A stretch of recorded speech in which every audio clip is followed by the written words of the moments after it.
नमस्कार, स्वागत है आप सभी का द हिस्ट्री यूट्यूब चैनल में और मैं हूँ विकास टिकरी।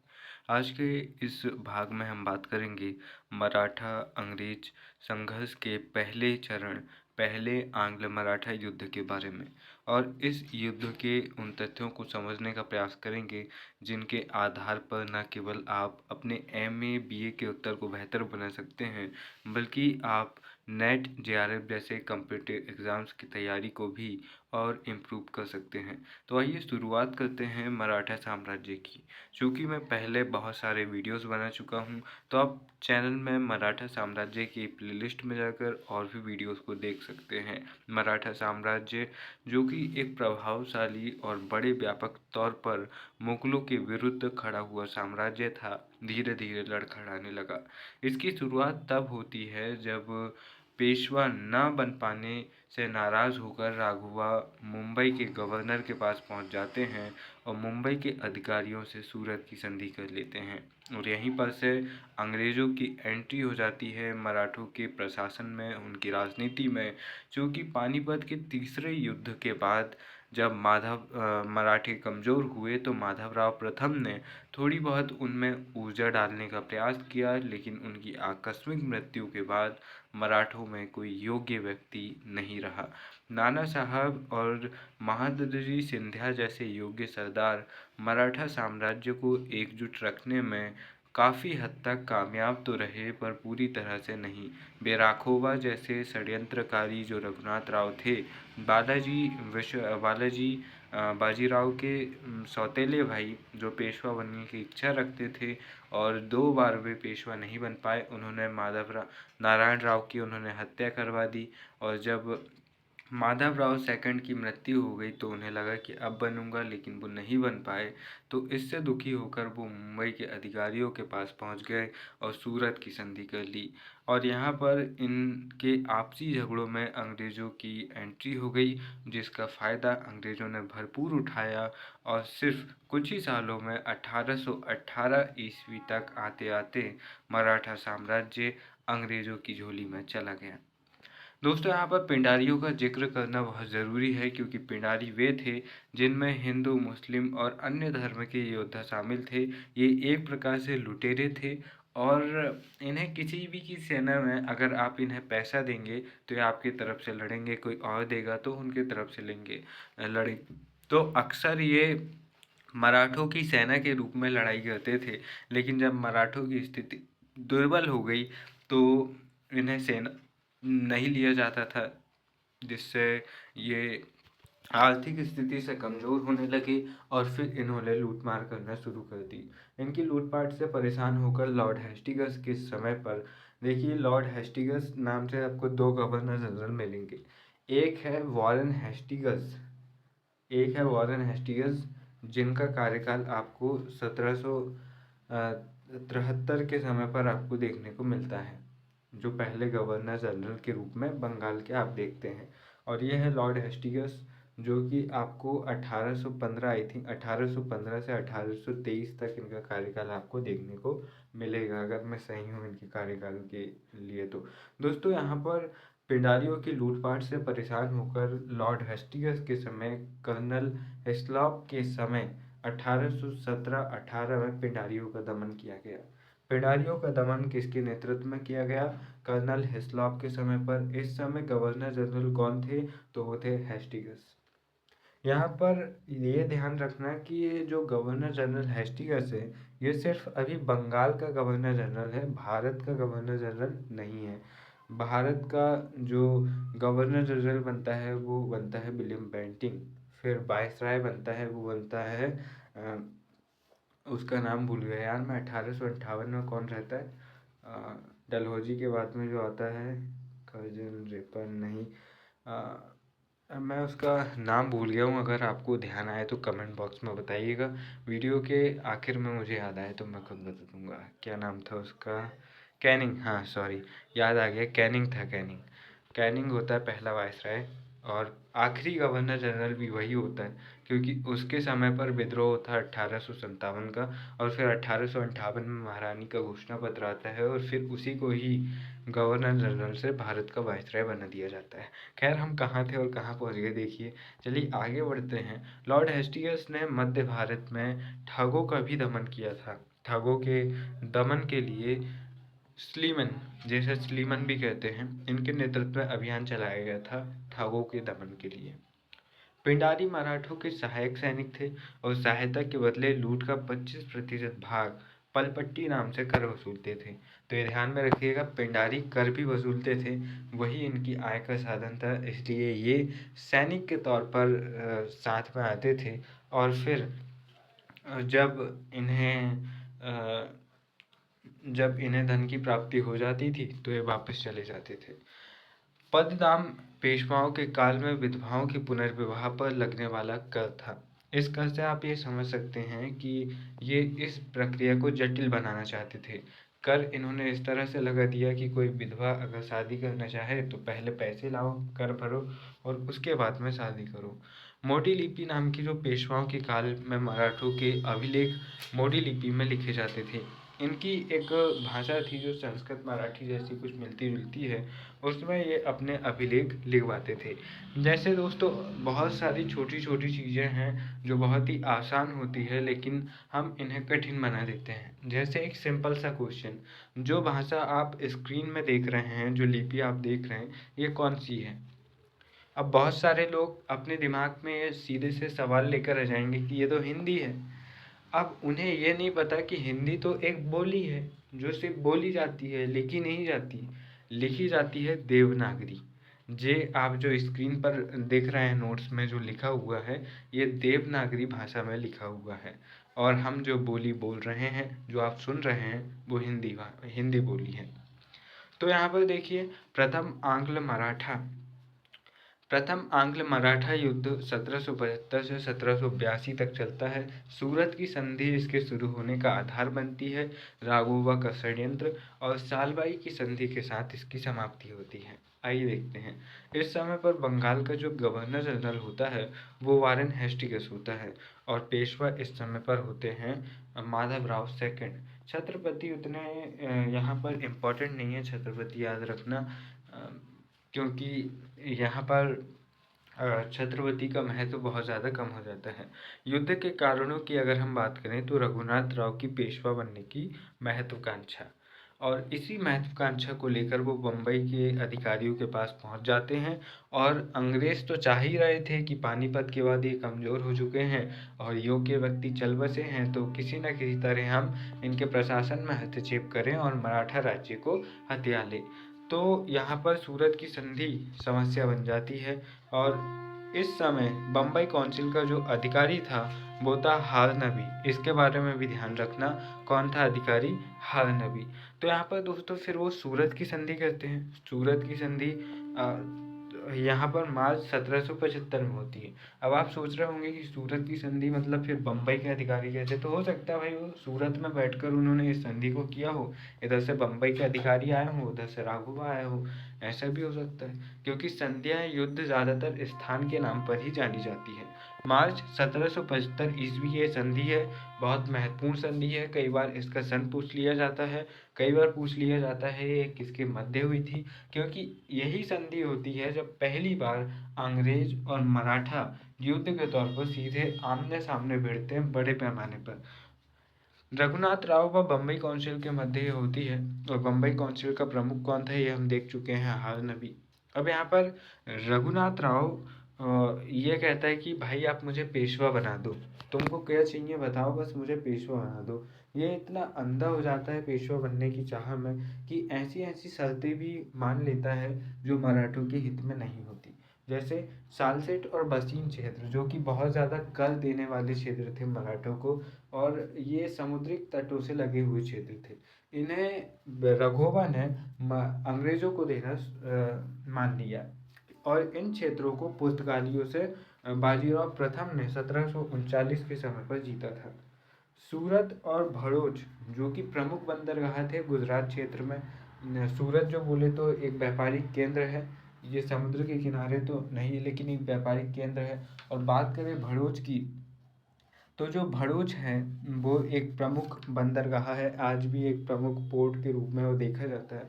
तो इनकी आय भी वो अंग्रेजों को सौंप देंगे। अब कंपनी क्या करेगी, तो कंपनी 2500 2500 प्रशिक्षित सैनिकों की सहायता से राघोबा को पेशवा बनाने में सहयोग करेगी। अब सोचिए जिनके पास में कितनी बड़ी सेना है मराठों के पास में, और उनके सामने ये सिर्फ 2500 सैनिक लेकर जाएंगे। फिर तीसरी ये जो शर्त थी वो ये थी कि विदेश नीति, अगर राघोबा बन गए पेशवा, तो उनकी विदेश नीति कंट्रोल कौन करेगा, उनकी विदेश नीति कंट्रोल करेगी बम्बई गवर्नर। तो यहाँ पर इनकी स्वाधीनता रहीज कहाँ, यहाँ पर उनकी संप्रभुता रहीज कहाँ, लेकिन बस उनको पेशवा बनना है। अब कुछ भी हो जाए, भले ही तुम मेरे कपड़े फाड़ दो, मुझे नंगा कर दो, कोई फर्क नहीं पड़ता, बस मुझे पेशवा बनना है तो बनना है। एक और शर्त यहाँ पर जो आती है वो ये होती है कि बस इतने ही 3 प्रमुख शर्तें थी, और भी कुछ थी लेकिन 3 सबसे ज़्यादा प्रमुख थी। बम्बई के अधिकारियों ने रघुनाथ राव के समर्थन में कर्नल कीटिंग के नेतृत्व में सेना ये भेजते हैं। उर्रास का युद्ध होता है जो कि पहला प्रारंभिक युद्ध होता है।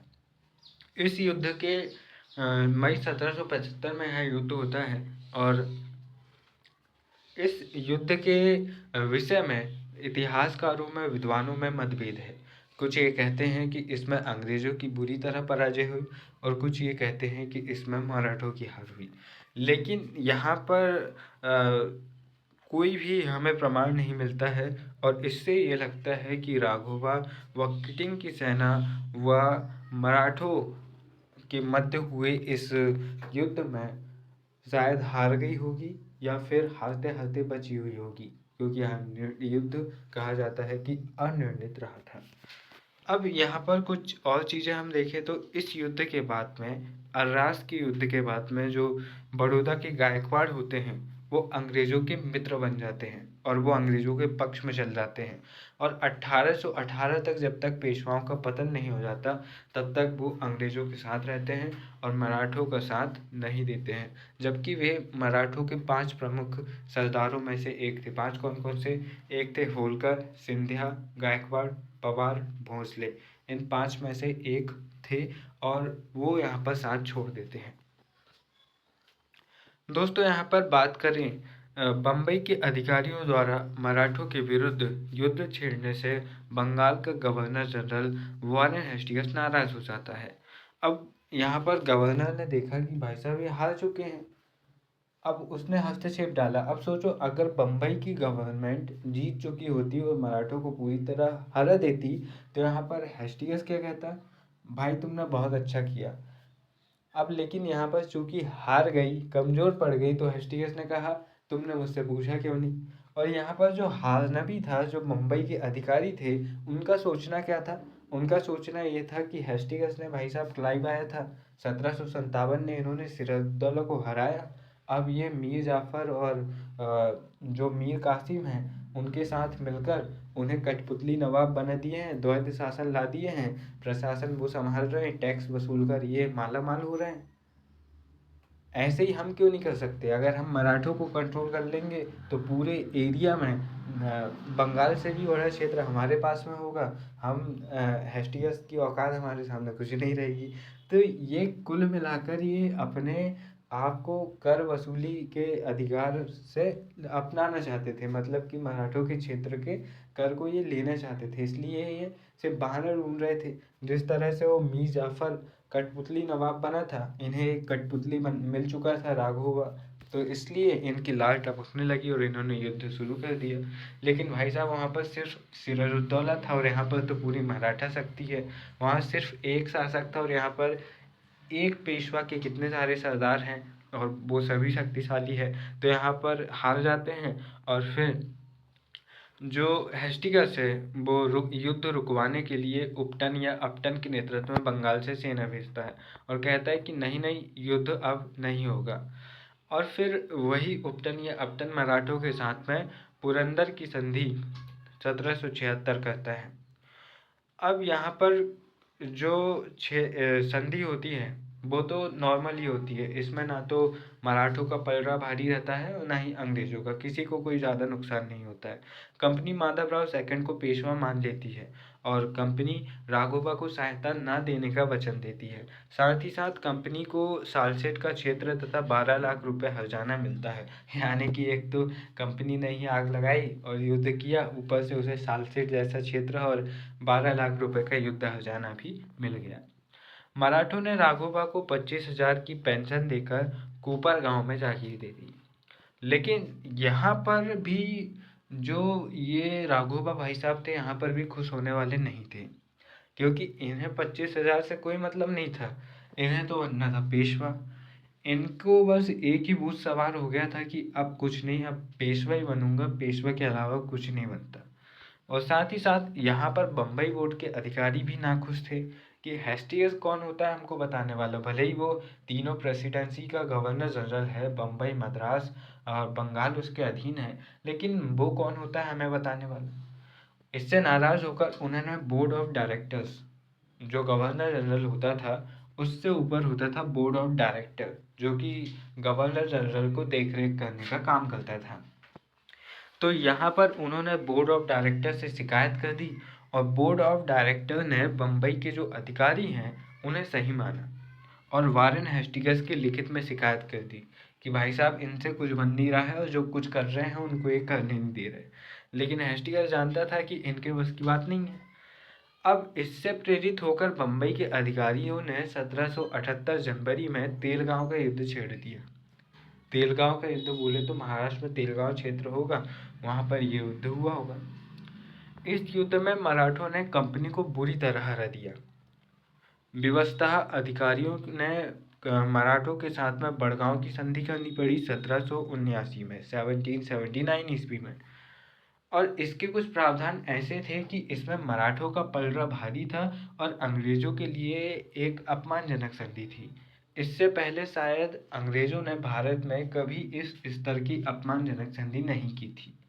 वारेन हेस्टिंग्स जानता था कि ये इनके बस की बात नहीं है, इसलिए वो चाहता था कि भाई साहब मत लड़ो तुम युद्ध, अभी तुम काबिल नहीं हो, लेकिन ये मुंह भरा लेते हैं। अब संधि क्या क्या होती है। यहाँ पर 1773 के बाद कंपनी जितने क्षेत्र जीतती है वो सारे लौटा देती है। और कंपनी ने मराठों को युद्ध हर्जाना भी दिया। आज तक कंपनी ने किसी को युद्ध हर्जाना नहीं दिया था। अभी आपने पिछला युद्ध देखा था जो संधि हुई थी पिछली वाली, कौन सी संधि थी वो, मैं खुद ही भूल गया, बताओ। तो यहाँ पर वो संधि हुई थी, कहाँ गई भाई वो संधि, पुरंदर की संधि। पुरंदर की संधि भी दो होती है, ध्यान में रखना। एक पुरंदर की संधि 1664-65 में होती है जय सिंह और शिवाजी के बीच में, और एक पुरंदर की संधि आपको यहाँ पर देखने को मिल रही है 1776 में। तो यहाँ पर देखिए, पहली बार कंपनी किसी को युद्ध हर्जाना देती है। पिछले बार तो पुरंदर की संधि में 12 लाख उल्टा इन्होंने दिया था, जबकि युद्ध भी शुरू इन्होंने नहीं किया था। कंपनी राघोबा की सहायता न करने का वचन देती है और राघोबा को पेशवा को सौंप देती है। इस संधि के दौरान फार्मर व स्टीवर्ट ऐसे अंग्रेज अधिकारी मराठों के पास बंधक रहते हैं। अब सोचिए कितनी अपमानजनक संधि हो सकती है। अंग्रेज जो कि अपनी व्यापारिक शक्ति को इतना प्रबल बना चुके हैं कि बड़े बड़े क्षेत्र उनके कब्जे में हैं। बंगाल बोले तो आज का बांग्लादेश, पश्चिम बंगाल, झारखंड, बिहार का क्षेत्र, उड़ीसा का थोड़ा बहुत क्षेत्र, ये सारे क्षेत्र सोचिए कितना बड़ा क्षेत्र है। तो इस बड़े क्षेत्र में उनका अधिकार हो चुका है। उनका अधिकार हो चुका है दक्षिण में, कौन सी, मद्रास प्रेसिडेंसी में उनका अधिकार हो चुका है, बम्बई क्षेत्र में, और ये आज के क्षेत्र से कई गुना ज़्यादा बड़े थे।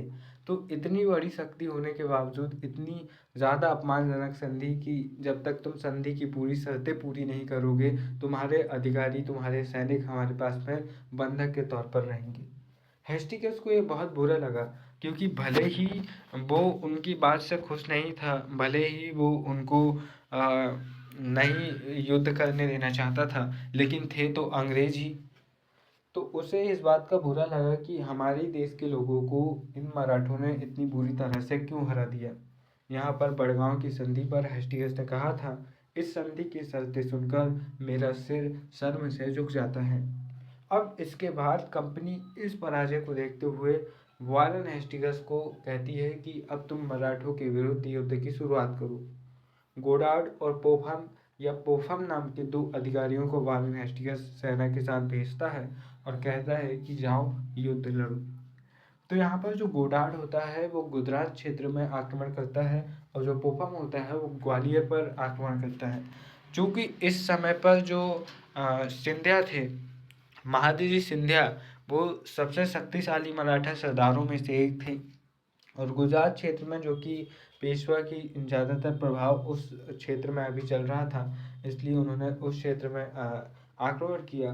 मराठों को लगा कि आक्रमण एक तरफ से होगा, जैसे अभी तक कंपनी कर रही थी, तो पूरी शक्ति लगाकर सिर्फ एक तरफ से युद्ध लड़ेंगे और जीत जाएंगे। लेकिन दो तरफे आक्रमण से यहाँ पर बहुत ज़्यादा कन्फ्यूजन क्रिएट हुई और मराठों की स्थिति कमज़ोर पड़ गई। युद्धों में मराठों की स्थिति कमज़ोर होते देख महादजी सिंधिया ने सोचा कि क्यों ना अब संधि कर ली जाए, क्योंकि और ज़्यादा समय लगता तो हो सकता था कि मराठे पूरी तरह से समाप्त हो जाते। और आप ध्यान में रखिएगा कि इसी समय पर मैसूर के जो हैदर अली है, टीपू सुल्तान है, उनके साथ भी कंपनी लगातार युद्ध कर रही है। तो कह सकते हैं कि ये समय कंपनी के लिए सबसे ज़्यादा युद्धरत समय है। ध्यान में रखना है कि जो वारेन हेस्टिंग्स है, कॉर्नवालिस है और वेलेज़ली है, ये कुछ ऐसे गवर्नर जनरल हैं जिनके कार्यकाल में सबसे ज़्यादा साम्राज्य विस्तार कंपनी का होता है और सबसे ज़्यादा युद्ध इनके काल में हमें देखने को मिलते हैं।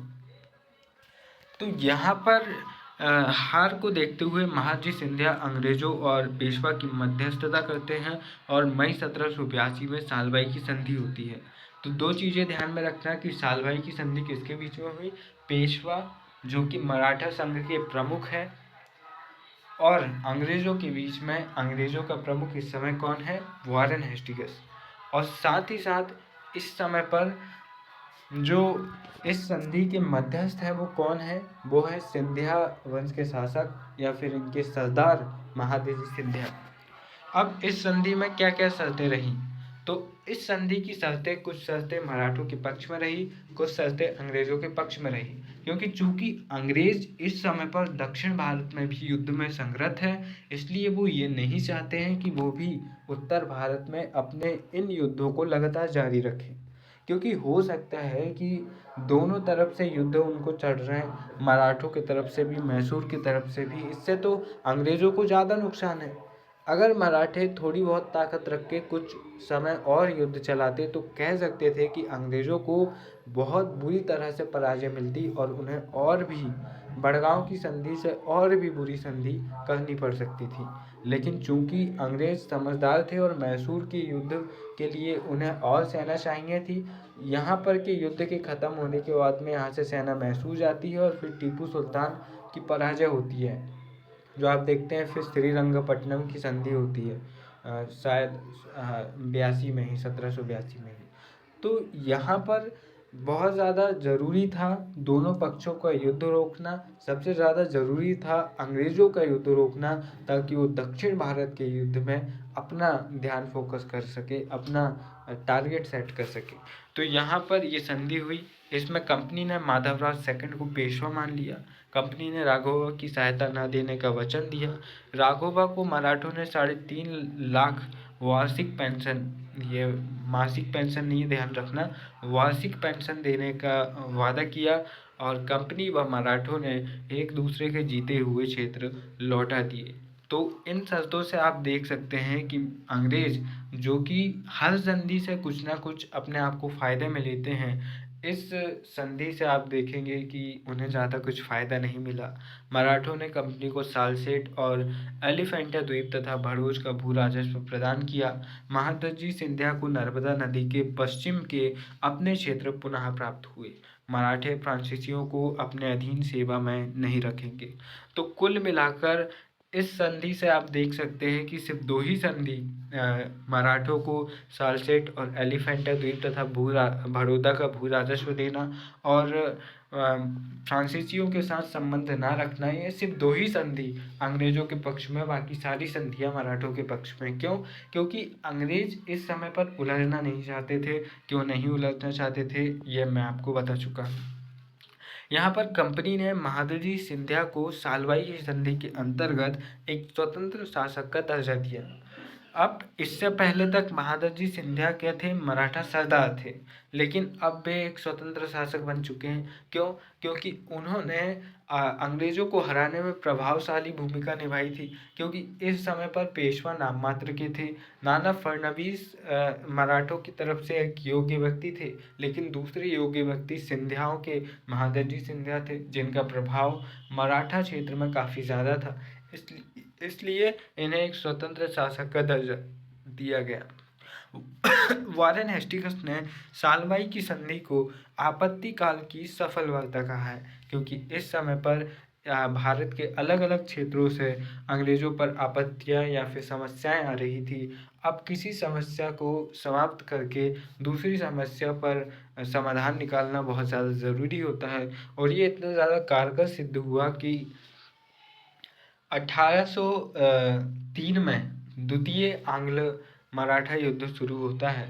तो यहाँ पर ये संधि कब हुई थी? तो ये संधि होती है, ये संधि 1782 में होती है। तो 92 तकरीबन 20 सालों तक युद्ध का शांति काल रहा। इन 20 सालों में मराठा क्षेत्र, जहाँ पर आपसी फूट, आपसी षड्यंत्रों के चलते कमज़ोर होते रहे, वहीं अंग्रेज़ों ने अपनी साम्राज्य विस्तार के जरिए, अपने योग्य सेनापतियों के जरिए भारत में क्षेत्र विस्तार ज़्यादा से ज़्यादा किया। और जब 1803 से 5 के दौरान अंग्रेज़ों और मराठों की दूसरी बार टकराहट हुई, तो इसमें सूखे पत्तों की तरह मराठे बहुत ही कम समय में ढेर हो गए। तो यहाँ पर दोस्तों हमने आंग्ल मराठा युद्ध के प्रथम चरण की बात की। यह पहला आंग्ल मराठा युद्ध था। आने वाले और भी वीडियोस में हम मराठों को और बेहतर तरीके से समझने का प्रयास करेंगे। मुझे उम्मीद है कि आपको ये वीडियो पसंद आया होगा। ये जो नोट्स आप स्क्रीन पर देख रहे हैं, ये आपको टेलीग्राम चैनल पर मिल जाएंगे, और टेलीग्राम चैनल की लिंक आपको डिस्क्रिप्शन बॉक्स में मिल जाएगी। फिर मिलेंगे अपने किसी और वीडियो में। वीडियो के अंत में बस इतना ही कहना चाहूँगा, मेहनत एक ऐसी सुनहरी चाबी है जो बड़े भाग्य से भाग्य के दरवाजे भी खोल सकती है, जो बंद भाग्य के दरवाजे भी खोल सकती है। कई बार हमें चीज़ों का जो उत्तर होता है बहुत ही सिंपल सा पता होता है। हम अक्सर पूछते रहते हैं कि पढ़ाई, किसी नौकरी को कैसे पाएँ, पढ़ाई कैसे करें? तो सिंपल से जवाब होते हैं कि आप सिर्फ लगातार पढ़ते जाइए। कभी ना कभी तो आपका दिमाग खुलेगा, आप पढ़ाई के प्रति रुचि जागेगी और आप बेहतर कर पाएंगे। सबसे बड़ी बात है कि आप वो कीजिए जिसमें आप परफेक्ट हैं, आप वो कीजिए जो आप करना चाहते हैं, और आप वो भी कीजिए जो आपके लिए ज़रूरी है। तो आपके लिए क्या ज़रूरी है आप तय कीजिए। बने रहिए चैनल के साथ। फिर मिलेंगे अपने किसी और वीडियो में। तब तक के लिए नमस्कार, जय हिंद।